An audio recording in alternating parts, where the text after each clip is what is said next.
గజవెల్లి ఈశ్వర్.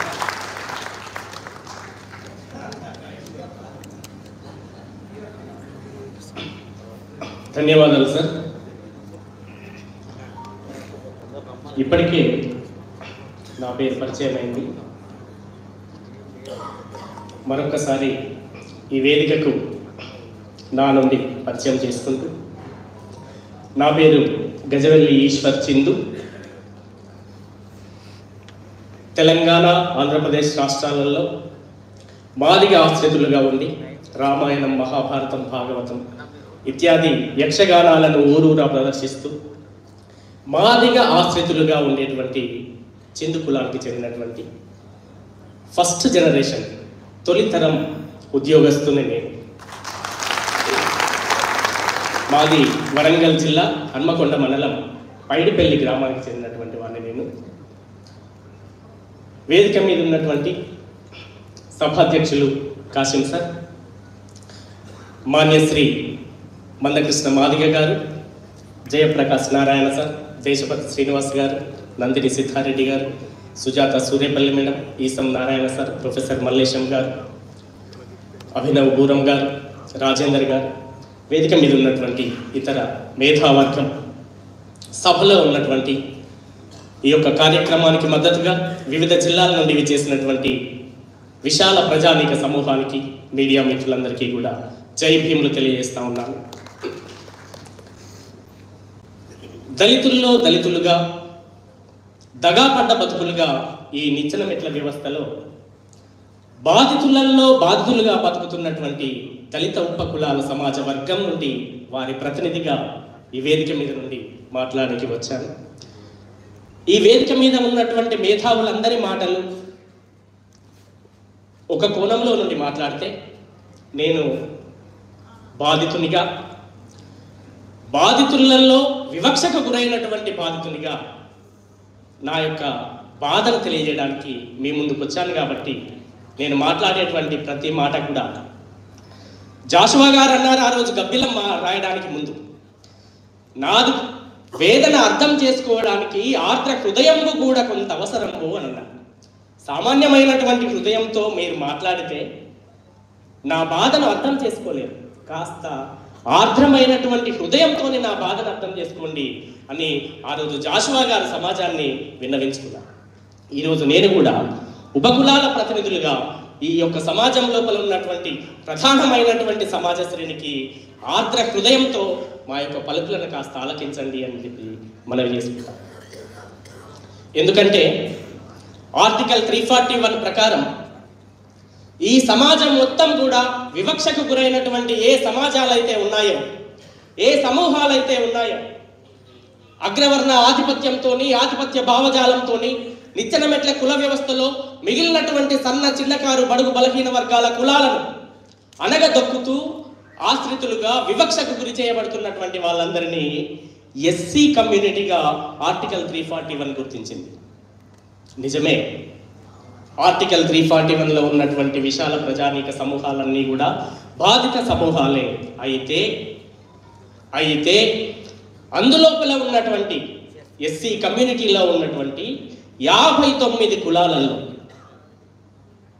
59 బాధిత కులాలలో, ఈ సమాజంతో బాధింపబడుతున్నటువంటి 59 బాధిత కులాలలో మాలా, మాదిగ 2 మెజారిటీ కులాలను పక్కన పెడితే మిగిలినటువంటి 57 దళిత ఉపకులాలు కూడా సమాజం లోపల ఉన్నటువంటి పై శ్రేణి కులాలతో పాటుగా, ఐ రిపీట్ వన్స్ అగైన్, సమాజం లోపల ఉన్నటువంటి పై శ్రేణి కులాలతో పాటుగా మాల, మాదిగ కులాలతో కూడా వివక్షను అనుభవిస్తున్నటువంటి చరిత్ర ఈ సమాజం యాక్సెప్ట్ చేయాలి. అది సమాజం లోపల ఇప్పటికీ సజీవంగా ఉన్నటువంటి ఒక విషాదకరమైనటువంటి సందర్భం.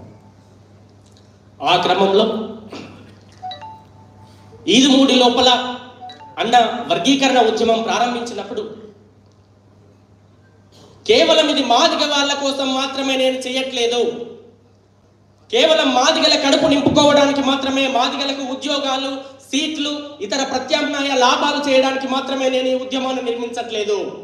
ఎస్సీలలో ఉన్నటువంటి నా వెనకాల ఉన్నటువంటి దళిత ఉపకులాలన్నీ కూడా ఈ ఉద్యమంతో లాభపడాలి అనేటువంటి ఒక గొప్ప ప్రజాస్వామ్య స్ఫూర్తిని కలిగి ఉన్నాను. ఆ ప్రజాస్వామ్య స్ఫూర్తిని సాధించేంత వరకు కూడా ఎస్సీ ఉపకులాలను నా వెనక వీపుకు కట్టుకొని నేను ముందుకు నడుస్తాను అని చెప్పాను. చరిత్ర హర్షించినటువంటి పిలుపు, ప్రజాస్వామ్యాన్ని నిలువెల్లా పుణికిపుచ్చుకున్నటువంటి ఒక పిలుపు అది. ఆ రోజు ప్రకాశం జిల్లా ఈదుమూడిలో ఏ మాట అయితే కృష్ణన్న అన్నాడో ఈ రోజు వరకు కూడా అదే మాట మీద కృష్ణన్న ఉన్నాడు. ఉషా మెహ్రా కమిషన్ పిలిచింది. ఉషా మెహ్రా కమిషన్ ఎస్సీ వర్గీకరణ మీద కమిషన్ ఏర్పాటు చేసినప్పుడు తెలుగు రాష్ట్రం లోపల ఉన్నటువంటి ఎస్సీ కులాల మధ్య లోపల ఉన్నటువంటి తారతమ్యాలను మొత్తం పరిశీలించి ఉషా మెహ్రా కమిషన్ మందకృష్ణన్న పిలిచి ఒక మాట అడిగింది. కృష్ణ, నిజమే, మాలల చేతి లోపల మాదిగలు అన్యాయానికి గురయ్యారు, దోపిడీకి గురయ్యారు, విద్యా ఉద్యోగ ఇత్యాది రాజకీయ రంగాలలో వీళ్ళకి ప్రాబల్యం లేదు అని చెబుతా ఉన్నావు. నిజమే, నేను ఒప్పుకుంటాను, క్షేత్రస్థాయి లోపల అది సత్యం. అయితే మాల మాదిగల చేతుల లోపల వివక్షకు గురైనటువంటి మిగిలిన 57 కులాల పరిస్థితి ఉంది కదా, మరి వాటి గురించి నువ్వేమంటావు అని అడిగింది ఉషా మెహ్రా కమిషన్. అప్పుడు కృష్ణన్ ఒక మాట చెప్పాడు. మేడం, ఈరోజు నేను నా ఉపకులాలకు గొంతు లేదు, నా ఉపకులాలకు జనాభా లేదు, నా ఉపకులాలకు విద్య లేదు, ఉద్యోగాలు లేదు, రాజకీయంగా ప్రాబల్యం లేదు, రాజకీయంగా వాయిస్ లేదు. వాళ్ళ వాయిస్ మొదటి నుండి నేనే అయ్యి మాట్లాడుతూ ఉన్నాను. మొదటి నుండి ఎస్సీ ఉపకులాల గొంతును నేనే అయ్యి మాట్లాడుతూ ఉన్నాను. నా వెనకాల 57 ఉపకులాల నిర్మాణం ఉన్నది. వాళ్ళందరూ కూడా ఈరోజు ఉద్యమం లోపల ఇప్పటి వరకు కూడా నా తోపల అడుగు వేస్తూ ఉన్నారు. కాబట్టి మీరు అడిగారు కదా 57 ఉపకులాల పరిస్థితి ఏంటి కృష్ణ అని మీరు అడిగారు కదా, నేను ఇదే మాట చెప్తా ఉన్నాను. మొదట ఉపకులం కడుపు నింపి ఆ బుద్ధ ఉపకులమోని కడుపు నింపిన తర్వాతనే నేను తింటాను అని చెప్పి ఆ రోజు ఉషా మెహ్రా కమిషన్ ముందు కృష్ణన్న మాట్లాడారు. మాట్లాడటమే కాదు, మాటలందరూ మాట్లాడతారు. కానీ చరిత్ర ఎవరిని గుర్తుపెట్టుకుంటుంది అంటే, మాట మీద నిలబడి ఉండి మడమ తిప్పకుండా ఉన్నటువంటి వాళ్ళనే చరిత్ర గుర్తుపెట్టుకుంటుంది. అలా చరిత్ర లోపల నిలిచిపోయినటువంటి వ్యక్తి మందకృష్ణన్న. ఇంతకుముందు చెప్పినటువంటి ఉదాహరణ, ఒక యూనివర్సిటీ స్థాయి పోస్టు, అటెండర్ స్థాయి పోస్టుకే మంత్రుల దగ్గర నుండి సిఫారసు లేఖలు వస్తున్నటువంటి ఈ సందర్భంలో ఒక విద్యార్థి ఉద్యోగిగా పరిణామం చెందాలనేటువంటి క్రమం లోపల ఎన్నో ఆటంకాలు ఉంటాయి, ఎన్నో సవాళ్ళు ఉంటాయి. అటువంటిది విశ్వవిద్యాలయ స్థాయి ఉపాధ్యాయునిగా ఒక ఉద్యోగం సాధించాలి అంటే దానికి ఎంత పోటీ ఉంటుందనేది మీరు గమనించాలి. అటువంటి సందర్భం లోపల సెంట్రల్ యూనివర్సిటీ లోపల పిహెచ్డి చేస్తూ ఉద్యమ నిర్మాణం లోపల అన్నతోని చేదోడు వాదోడుగా ఉంటూ సమాజం లోపల ఉన్నటువంటి అన్ని ఉద్యమాల లోపల నా వంతుగా గొంతులు వినిపిస్తున్నటువంటి క్రమంలో విశ్వవిద్యాలయ స్థాయి టీచర్కు ఒక నోటిఫికేషన్ వచ్చింది. ఇంతకుముందు కాశీం సార్ చెప్పినటువంటి పోస్ట్. ఒక మాదిగ విద్యార్థికి మాదిగ ఉపకులం విద్యార్థిని అయినటువంటి నాకు పోటీ పడింది. ఇద్దరము సమాన స్థాయి క్వాలిఫికేషన్స్ కలిగి ఉన్నాం, ఇద్దరము సమాన స్థాయి అర్హతలను కలిగి ఉన్నాం, ఇద్దరం సమాన స్థాయి మేధో స్థాయి లోపల ఉన్నాం, అన్ని రకాలుగా కూడా ఇద్దరము నిలబడగలిగేంత పరిస్థితులలో ఉన్నాం. మరి ఎవరికి ఇవ్వాలి ఆ ఉద్యోగం అనేటువంటి సమస్య వచ్చినప్పుడు దళిత కులాలకు పెద్ద దిక్కు ఎవరు అని నేను ఆలోచించాను. ఎవరూ లేరు, కృష్ణన్న దగ్గరికి పోతేనే న్యాయం జరుగుతుందని చెప్పి ఆ రోజు కృష్ణన్న గుంటూరు లోపల ఉన్నాడు. అక్కడ కురుక్షేత్ర యుద్ధ మహాసభ అనుకుంటా నాకు తెలిసి, ఎండాకాలం గుంటూరు లోపల తిరుగుతూ ఉన్నాడు. ఒక్క నిమిషం కూడా తీరిక లేకుండా సుడిగాలి పర్యటన చేస్తూ ఉన్నాడు. అన్నకు ఫోన్ మాట్లాడటం కూడా గగనమైనటువంటి పరిస్థితి, పట్టుకొని అపాయింట్మెంట్ దొరికి 10 నిమిషాలు మాట్లాడలేనటువంటి పరిస్థితి. కానీ నాది జీవిత సమస్య, జీవన్మరణ సమస్య గజవెల్లి ఈశ్వర్ ఒక్కనే కాదు. ఒక్క గజవెల్లి ఈశ్వర్కి ఒక అసిస్టెంట్ ప్రొఫెసర్ ఉద్యోగం వస్తే జాతి బతుకుతుంది, జాతికి దిశానిర్దేశం చేయగలుగుతాడు. అటువంటి చిందు వాళ్ళను ఒక 10 మందిని ఈశ్వర్ తయారు చేయగలుగుతాడు. కాబట్టి అది జాతికి సంబంధించిన సమస్య, ఈశ్వర్కి ఒక్కరికి సంబంధించిన సమస్య కాదు. ఇదే విషయం నేను కృష్ణన్నకి చెప్పాను. అన్నా, నా పరిస్థితి ఇది, నేను అన్ని రకాల సమానమైనటువంటి అర్హతలు కలిగి ఉన్నాను. నాకు ఆ ఉద్యోగం వస్తే నా వెనకాల కొంత జాతి బాగుపడుతుంది, నేను ఒక్కనే బాగుపడను కాదు. ఈ సమస్యను మీరే సామరస్యకంగా ప్రజాస్వామ్య స్ఫూర్తితో ఆలోచించి పరిష్కరిస్తే బాగుంటుందన్న అని గుంటూరు లోపలికి వెళ్ళాను. ఇక్కడ నుండి ట్రైన్ ఎక్కి గుంటూరు లోపల వెళ్తే అండ వెంట జనాలు పరుగులు తీస్తూ ఉన్నారు, వందల మంది ఆ సమావేశాల్లో. ఏదో ఒక సందు లోపల నుండి అన్నా అని ఇట్లా చైర్లు వెళ్తే అన్న సందు లోపల నుండి చూసి లోపలికి రానని చెప్పి చెయ్యి బట్టి లోపలికి ఉంచి కారులో కూర్చోబెట్టుకున్నాడు. కారు బయలుదేరింది. వెంట జనాలందరూ పరిగెత్తి ఆగిపోయారు. ఈ మీటింగ్లో మాట్లాడి మళ్ళీ నెక్స్ట్ ఇంకో జిల్లాల మీటింగ్లో మాట్లాడారు.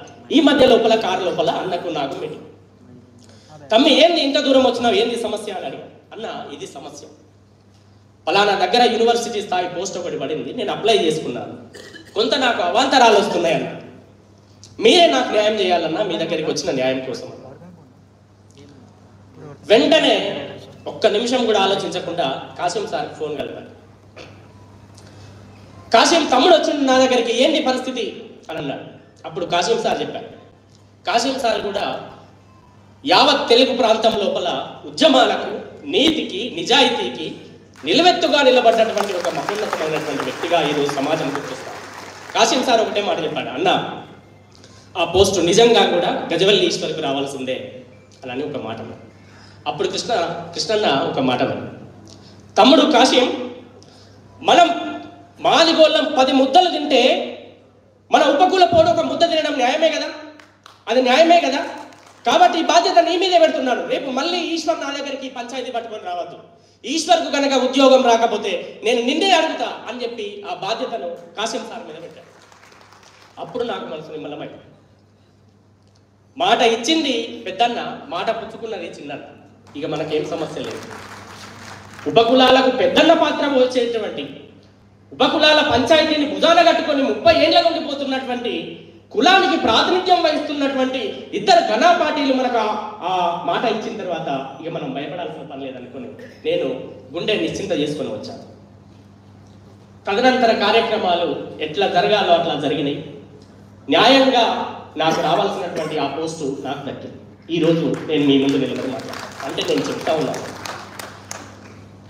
ఏ జాతి అయితే ఉపకులాలకు నిజంగా న్యాయం జరుగుతుందో చేస్తానో, ఏ కులమైతే మాదిగ ఉపకులాలను ఆశ్రితులుగా ఉంచి ఎన్ని సంవత్సరాల నుండి తిండి పెట్టి కాపాడిందో, ఆ మాదిగ కులం చుట్టూ ఈ రోజు ఉపకులాలన్నీ నిలబడ్డాయి ఈ ధర్మయుద్ధం లోపల. ఇది నిజం. మాదిగ కులానికి ఆ జాతి లేకపోతే, ఆ నీతి లేకపోతే, ఆ ధర్మం లేకపోతే ఈ రోజు ఉపకులాలన్నీ మాదిగ కులం వెంట ఈ ధర్మయుద్ధ పోరాటం లోపల ఉండేటివి కాదు.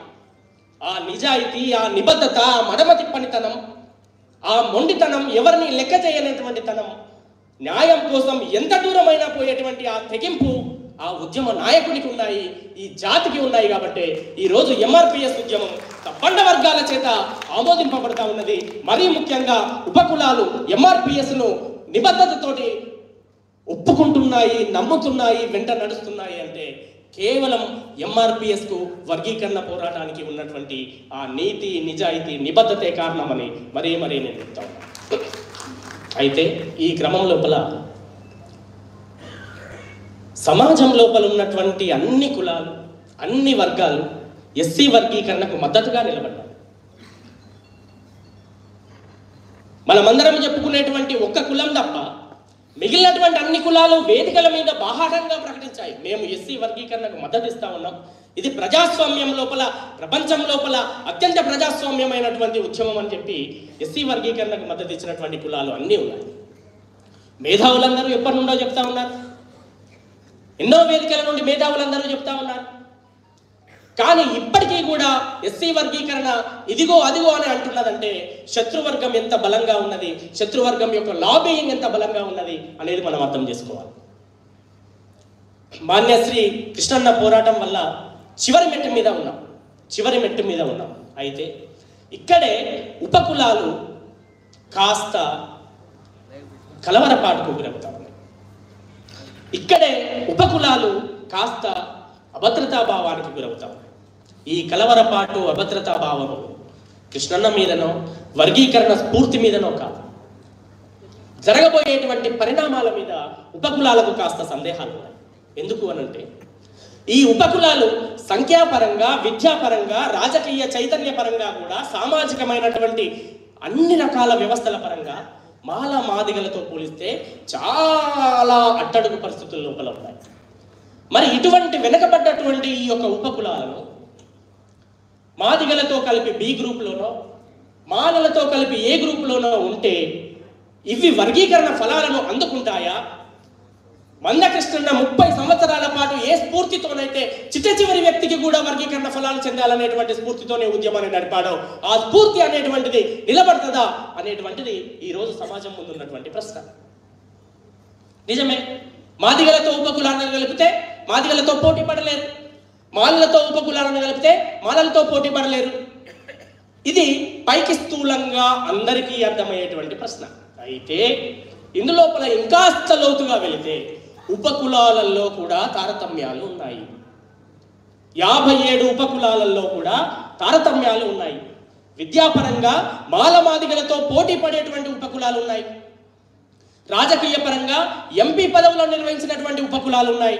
కాబట్టి వీటిని దక్కలి, చిందు, మాస్చి మొదలైనటువంటి చిన్న సన్నకారు విద్యాగంధం లేనటువంటి ఉపకులాలతో కలిపి మళ్ళీ ఉపకులాల గ్రూపులలో ఉంచితే ఏ విధంగానైతే మాదిగలు, మాలలు ఉపకులాలకు సంబంధించినటువంటి అవకాశాలను కాస్త ముందంజలో ఉండి అందుకున్నారో, ఉపకులాలలో ముందు వరుసల్లో ఉన్నటువంటి యొక్క కులాలు కూడా మిగిలినటువంటి చిన్న ఉపకులాలను వెనక్కి నెట్టి ఆ వర్గీకరణ ఫలాలను అందుకునేటువంటి అవకాశం ఉంటుంది. కాబట్టి మేము ఈరోజు సమాజం మీద ఉపకులాల పరంగా ఒక ప్రశ్న ఉంచుతా ఉన్నాం. ఉపకులాలకు న్యాయం చేయాలంటే ఏబిసిడి వర్గీకరణ అత్యంత శాస్త్రీయమైనటువంటి పద్ధతిలో జరగాలి. వాళ్ళ బలాబలాలను వివేచించాలి. వాళ్ళ సామాజికమైనటువంటి, జనాభా పరమైనటువంటి, విద్యాపరమైనటువంటి అన్ని విషయాలను పరిగణలోకి తీసుకోవాలి. మరీ ముఖ్యంగా ఇక్కడ ఇంకొక ప్రమాదం ఏంటి అంటే, మాకెంతో మేమెంతో మాకంతా అనేటువంటిది జనరంజకంగా ఉన్నటువంటి ఒక స్లోగన్. ఇది జనాభా పరంగా ఎక్కువగా ఉన్నటువంటి కులాలకు లాభాన్ని చేకూరుస్తుంది, కానీ జనాభా పరంగా అత్యంత కనిష్ట స్థాయిలో ఉన్నటువంటి దళిత ఉపకులాలకు మేమెంతో మాకంతా అంటే మాత్రం తప్పకుండా అన్యాయం జరుగుతుంది. కాబట్టి ఎస్సీ వర్గీకరణలో ప్రాతినిధ్యం కనుక క్రైటీరియా కనుక వహిస్తే జనాభా అనేటువంటిది ఉపకులాలకు వచ్చినటువంటి పరిస్థితులలో ఉపకులాలకు జనాభా అనేటువంటిది క్రైటీరియా కాకూడదు. ఐ రిపీట్ వన్స్ అగైన్, ఉపకులాలకు జనాభా అనేటువంటిది క్రైటీరియా కాకూడదు. మరి ఏం క్రైటీరియా కావాలంటే సామాజిక వెనుకబాటుతనం క్రైటీరియా కావాలి, సామాజికమైనటువంటి వివక్ష క్రైటీరియా కావాలి, విద్యా ఉద్యోగ రంగాల లోపల వీళ్ళ ప్రాతినిధ్యం క్రైటీరియా కావాలి. అట్లా అయితేనే ఉపకులాలకు సామాజికమైనటువంటి న్యాయం చేస్తుంది. ఈ క్రమం లోపల ఉపకులాలు మాదిగ కులం వైపు ఆశగా ఎదురు చూస్తూ ఉన్నాయి. పెద్దన్న కులంగా ఉన్నటువంటి మాదిగ కులం మాకేం న్యాయం చేస్తుంది అని మాదిగ కులం వైపు ఉపకులాలు ఈరోజు ఆశగా ఎదురు చూస్తూ ఉన్నాయి. కృష్ణన్న వైపు ఆశగా ఎదురు చూస్తూ ఉన్నాయి. మరీ ముఖ్యంగా మేధావుల వైపు ఆశగా ఎదురు చూస్తూ ఉన్నాయి. మాకు గొంతు లేదు. ఈరోజు 21 మంది లోపల ఇద్దరమే ఉన్నాం ఉపకులాలకు సంబంధించి వేదిక మీద. మాకు గొంతు లేదు, వాయిస్ లేదు. మా వాయిస్ ఎవరు కావాలి? మేధావులే కావాలి. మాల మాదిగల గురించి మాట్లాడుకోవడానికి చాలా వనరులు ఉన్నాయి. వాళ్ళ కులాలలోనే బోల్డంత మంది ఉన్నారు. మరి మా గురించి మాట్లాడడానికి మీరే మాట్లాడాలి, మేధావులే మాట్లాడాలి. అట్లా మాట్లాడినప్పుడే ఈ యొక్క ఉపకులాలకు న్యాయం అనేటువంటిది జరుగుతుంది. ఈరోజు ప్రభుత్వం వైపు ఉపకులాలు ఆశగా ఎదురు చూస్తూ ఉన్నాయి. ప్రభుత్వానికి మేము విన్నవిస్తూ ఉన్నాం ఈ మేధావుల వర్గీకరణ వేదిక మీద నుండి. ప్రభుత్వాలు ఈ జనాభా పరంగా అల్పసంఖ్యాక వర్గాలు కదా అని మా మీద ఉదాసీనత చూపించొద్దు. ఉదాసీనత చూపిస్తే మేము మళ్ళీ కోలుకోలేనటువంటి అఘాతం లోపల పడిపోతాం. కాబట్టి జనాభా పరంగా కాకుండా విద్యా వైషయిక వివక్షారూపకంగా వెనుకబడినటువంటి ఈ కులాలకు సామాజిక న్యాయం జరగాలంటే ఎస్సీ ఏబిసిడి వర్గీకరణ చాలా శాస్త్రీయబద్ధమైనటువంటి అవగాహనతో జరగాలని మరొకసారి ఈ వేదిక మీద నుండి కోరుతూ జై మందకృష్ణన్న, జై ఎంఆర్పిఎస్ ఉద్యమం, జై ఉపకులాలు. Thank you. Doctor K Srinivas గారిని వేదిక మీదకి ఆహ్వానిస్తున్నాను. అదేవిధంగా ఆత్మీయంగా సంఘీభావం చెప్తారనే ఆకాంక్షతో నల్గొండ నుంచి నర్సిరెడ్డి గారు వచ్చారు. నర్సిరెడ్డి గారి ఉన్న వేదిక మీదకి ఆహ్వానిస్తున్నాను.